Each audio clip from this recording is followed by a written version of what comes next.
ጥቅምት 2025 በጋዛ ሰማይ ላይ ሲያንዣብቡ የነበሩ የድሮን ድምጾችና የቦምብ ፍንዳታዎች ጋብ ማለታቸው ይታወቃል። በአሜሪካ አደራዳሪነት የተደረሰውና በፕሬዝዳንት ዶናልድ ትራምፕ ስም የሚጠራው አስገዳጅ የተኩስ አቁም ስምምነት ለሁለት ዓመታት ሲቃጠል ለነበረው ምድር ትልቅ እፎይታ የሚያመጣ መስሎ ነበር። ሆኖም እፎይታው ለፍልስጤማውያኑ የሰላም ብስራት ሳይሆን ሌላ አዲስና ውስብስብ የስልጣን ሽኩቻ መክፈቻ ሆኗል። ዛሬ ከ4 ወራት በኋላ በእስራኤል ወታደራዊ ክንድ ደቀዋል የተባሉት የሐማስ ኃይሎች ፍርስራሹ ስር በመውጣት የጋዛን የዕለት ተዕለት ህይወት ዳግም በብረት መዳፋቸው መያዝ ጀምረዋል። ቢቆርጡት የማይደርቀውና ቢነቅሉት የማይጠፋው ሐማስ ከፍርስራሹ ስር ሆኖ ዳግም ያቆጠቆጠ ነው። ጦርነቱ ፈጽሞ ያዳከመው ቢመስልም አሁን ጋዛን ዳግም መቆጣጠር መጀመሩ ዓለምን እያነጋገረ ነው። ሐማስ በጋዛ ጦርነት የአደረጃጀቱ ሰንሰለት ተበጣጥሷል። ታዋቂ ወታደራዊ መሪዎቹ ተገድለዋል። የከርሰ ምድር ዋሻዎቹም በከፊል ወድመዋል። ከ72000 በላይ የጋዛ ፍልስጤማውያን መሞታቸውንና መላው የጋዛ መሰረተ ልማት ወደ አመድነት መቀየሩን ዓለም ያውቀዋል። ነገር ግን የጦርነቱ ድምጽ ቀዝቀዝ ሲል ሐማስ ከወታደራዊ ቡድንነት ወደ መንግስትነት ጥላ ለመሸጋገር እየሞከረ ሲሆን ታሪኩ ማበቃለት ሲባል ከመቃብር አፋፍ ተነስቶ የመንግስት ስራውን ቀጥሏል። የጋዛው ማህበራዊ አንቂ መሐመድ ዲያብ በአሁኑ ወቅት ሐማስ 90% የሚሆነውን ፍልስጤማውያን ያሉበት አካባቢዎች ዳግም ይዟል። ፖሊሶችና የደህንነት መዋቅሮቹም ወደ ጎዳና ተመልሰዋል። ዛሬ በጋዛ ከተማ መገናኛዎች ላይ ቆመው የሚያስተናብሩት ወንጀል የሚቆጣጠሩትና ሰላይ ወይም ተቃዋሚ ያሏቸውን ዜጎች እያደኑ ለፍርድ የሚያቀርቡት የሐማስ ታጣቂዎች ናቸው። በጋዛ የነዋሪነት መታወቂያ ለማውጣትም ሆነ የጤና አገልግሎት ለማግኘት በሐማስ ቢሮክራሲ ስር ማለፍ ግድ ሆኗል። ይህም ቡድኑ ወታደራዊ ሽንፈት ቢደርስበትም ማህበራዊና አስተዳደራዊ ስሩ ግን አሁንም በጋዛ ምድር ጠልቆ መተከሉን ያሳያል። ጦርነቱ ያደቀቃቸው ነጋዴዎች የሐማስን የግብር ጫና መቋቋም አቅቷቸዋል። ብትበላም ባትበላም ግብር ክፈል የሚለው የሐማስ አቋም ህዝቡን ከድጥ ወደ ማጡ እየከተተው ነው። ነጋዴዎች እንደሚናገሩት ለሐማስ ግብር አንከፍልም የሚሉ ነጋዴዎች ይታሰራሉ፣ ንብረታቸውም ይወረሳል፣ አልፎ ተርፎም ይገደላሉ። ይህ ገንዘብ የሚሰበሰበው ግን በባንክ በኩል ሳይሆን በጥሬ ገንዘብ ብቻ ነው። ዓላማውም ዓለም አቀፍ ተቆጣጣሪዎችና የእስራኤል ደህንነት ኃይሎች የገንዘቡን ፍሰት እንዳይከታተሉት ለማድረግ ነው። ሐማስ አሁን የራሱ የሆነ የነጋዴዎች የመረጃ ቋት አለው። ከእስራኤል ወደ ጋዛ የሚገቡ ሸቀጦችን በኮድ ስም እየጠራ ግብር በመቀበል የጦር መሳሪያ ይሸምታል፣ መልሶ ግንባታውን ይሰራል፣ የደሞዝ ክፍያውንም ከዚያ ይሸፍናል። ይህም ሐማስ በጋዛ ያለውን የበላይነት እንዲቀጥል የሚያደርገው ዋናው ነዳጅ ነው። የዶናልድ ጄ ትራምፕ የአሜሪካ የሰላም ኢንስቲትዩት በትላንትናው ዕለት በዋሽንግተን ዲሲ በጋዛ የወደፊት ዕጣ ፈንታ ላይ ለመጀመሪያ ጊዜ በመነጋገር ወደ ትልቅ የታሪክ ምዕራፍ ተሻግሯል። ትራምፕም በራሳቸው አነሳሽነት ያቋቋሙትንና አወዛጋቢነት ያልተለየውን የሰላም ቦርድ ለመጀመሪያ ጊዜ መርተውታል። ፕሬዝዳንቱ ለዚህ ስብሰባ $5 ቢሊዮን አዘጋጅቻለሁ የሚል የምስራች ይዘው ቀርበዋል። የገንዘቡን ትልቁን ድርሻ ያዋጡት ደግሞ የተባበሩት አረብ ኤምሬቶችና ኩዌት ናቸው። ትራምፕ ጋዛን በገንዘብ ኃይል ለመቀየር ያሰቡ ይመስላል። የትራምፕ እቅድ ግልጽ የሆነ ቅድመ ሁኔታ ያስቀምጣል። ጋዛ መልሳ እንድትገነባና ዓለም አቀፍ እርዳታ እንዲደርስ ሐማስ ሙሉ በሙሉ ትጥቁን መፍታትና ስልጣኑን ለህዝባዊ የቴክኖክራት ምክር ቤት ማስረከብ አለበት። የሐማስ ቃል አቀባይ ሐዜም ቃስም ቡድኑ ስልጣኑን ለማስረከብ ዝግጁ እንደሆነ ለቢቢሲ ተናግረዋል።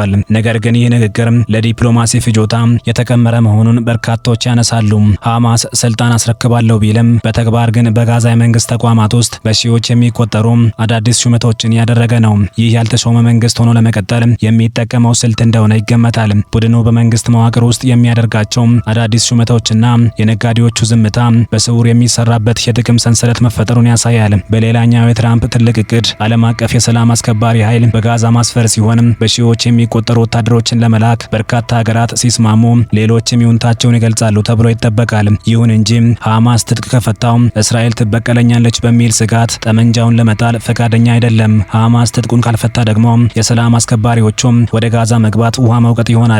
እስራኤልን በበኩሏ የትራምፕን እቅድ በከፍተኛ ጥርጣሬና በንቃት የተከታተለችው ነው። እስራኤል የሐማስን ዳግም መነሳት በዝምታ አልተመለከተችም። የሰራዊቱ ቃል አቀባይ ሌተናል ኮሎኔል ናዳብ ሾሻኒ ጦርነቱ አላበቃም፣ ሐማስ ትጥቅ እስካልፈታ ድረስ ሰላም አይኖርም ሲሉ ተናግረዋል። አሁን ጋዛ ውስጥ ቢጫ መስመር ተብሎ የሚጠራ አጥር ተዘርግቷል። ይህ መስመር በእስራኤል ቁጥጥር ስር ያለውንና ሐማስ የሌለበትን ቀጠና ይለያል። አሜሪካ በዚህ ቀጠና ውስጥ ለ200,000 የጋዛ ነዋሪዎች የሚሆን ዘመናዊ የመኖሪያ መንደሮችን፣ ሆስፒታሎችንና የምግብ ማዕከላትን ለመገንባት መሬት እያዘጋጀች ነው። ዓላማውም የፍልስጤም ዜጎችን ከሐማስ ቁጥጥር ስር ነጥሎ ወደ እስራኤልና ዓለም አቀፉ ማህበረሰብ ጥበቃ ማምጣት ነው። በርካታ ፍልስጤማውያን ግን ወደዚያ ቀጠና መሄድን እንደ ከዳተኝነት ይቆጥሩታል። ሐማስም ይህንኑ ስሜት በመጠቀም ህዝቡ እንዳይወጣ ቅስቀሳና ማስፈራሪያ እያደረገ ይገኛል። ሐማስ በህዝቡ ልብ ውስጥ ያለውን የብሔርተኝነት ስሜት በመጠቀም የአሜሪካን ፕሮጀክቶች የእስራኤል ሰላይ ማቆያ አስመስሎ እየሰበከ ይገኛል። ይህም በጋዛውያን መካከል ትልቅ መከፋፈልን ፈጥሯል።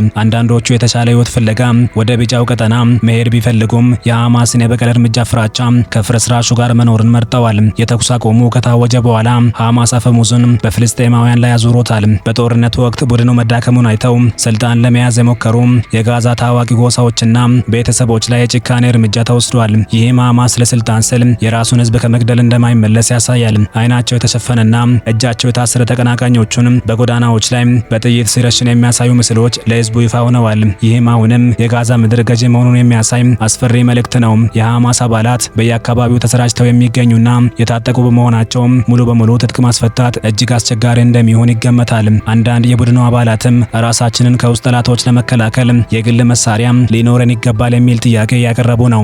እስራኤል ግን ይህንን ጥያቄ በፍጹም አትቀበለውም። ሐማስ የያዘውን መሳሪያ የህልውናው ብቸኛ ዋስትና አድርጎ ስለሚቆጥረው በቀላሉ ያስረክባል ተብሎ አይታሰብም። ትራምፕ ይህን ትልቅ ዓለም አቀፍ ጉዳይ ብቻቸውን ለመጨረስ ሙከራ እያደረጉ መሆናቸው በእንግሊዝ፣ ፈረንሳይ፣ ሩሲያና ቻይና ከፍተኛ ቅሬታን ፈጥሯል። ይህ የሰላም ቦርድ የአሜሪካን ፍላጎት ብቻ የሚያስፈጽም እንጂ ሁሉን አቀፍ መፍትሄ የሚያመጣ አይደለም የሚል ትችትም የቀረበበት ነው። በተጨማሪም በቦርዱ ውስጥ የፍልስጤም ተወካዮች አለመኖራቸው ምክክሩን የአንድ ወገን አድርጎታል። ስለ ጋዛ ዕጣ ፈንታ የተወያዩ የጋዛን ህዝብ ድምፅ አለመስማት እቅዱ መሬት ላይ ተግባራዊ እንዳይሆን ትልቅ እንቅፋት ይሆንበታል ሲሉም ታዛቢዎች ይናገራሉ። እንደ ማርክ ሩቢዮ፣ ጃሬድ ኩሽነር እና ቶኒ ቢሌር ያሉ የቦርዱ አባላት በዲሲ አዳራሾች ውስጥ ቢመክሩም እውነተኛው ፈተና የሚጠብቃቸው ግን በጋዛ ፍርስራሽ ውስጥ ባሉት ጠባብ ጎዳናዎች ላይ ነው። አሁን ጋዛ ያለችው በሁለት ስለታም ቢላዎች መሃል ነው። በአንድ በኩል ሐማስ የህዝቡን ምጣኔ ሀብታዊና ማህበራዊ ህይወት አንቆ የያዘበት የብረት መዳፍ፣ በሌላ በኩል ደግሞ ትጥቅ ካልፈታችሁ ጦርነቱን ይቀጥላለሁ የሚለው የእስራኤል ዛቻና የትራምፕ የሰላም እቅድ ነፍሳቸውን አጣብቅኝ ውስጥ ከተዋታል። ከዚሁን ጀርባ የተቀመጠ ጠላይ ፈራም እንዲሉ ሐማስ አሁንም በህዝቡ ጀርባ ተደብቆ ስልጣኑን ለማቆየት እየሞከረ በመሆኑ የሰላም ተስፋ መቼ እንደሚፈነጥቅ ማንም አያውቅም። የዋሽንግተኑ የሰላም ቦርድ ስብሰባ ውጤትና በጋዛ ጎዳናዎች ላይ የሚታየው የሐማስ ፖሊሶች እንቅስቃሴ መገታት ግን ለዚህ ወሳኝ ምዕራፎች ናቸው። በጋዛ ሰርጥ ተጋግሎ የነበረው ጦርነት ለወራት መቆሙ ሀቅ ቢሆንም የህዝቡን መሻትና የሐማስን የስልጣን ፍላጎት የመገደቡ ጦርነት ግን አሁን ገና መጀመሩ ነው። ለጋዛ መልሶ ግንባታ $5 ቢሊዮን ቢገኝም በዚያ አከልዳማ ላይ እውነተኛ እርቅና ሰላም ካልወረደ ገንዘቡ ሌላ የሙስናና የጦርነት ምንጭ ከመሆን አይዘልም። የትራምፕ የሰላም ቦርድም ይህንን ፈተና ተሻግሮ ታሪክ ይሰራል ወይስ እንደቀደሙት ጥረቶች ሁሉ በአሸዋ ላይ እንደተገነባ ቤት ይፈርሳል የሚለውን ጥያቄ ጊዜ የሚመልሰው ይሆናል።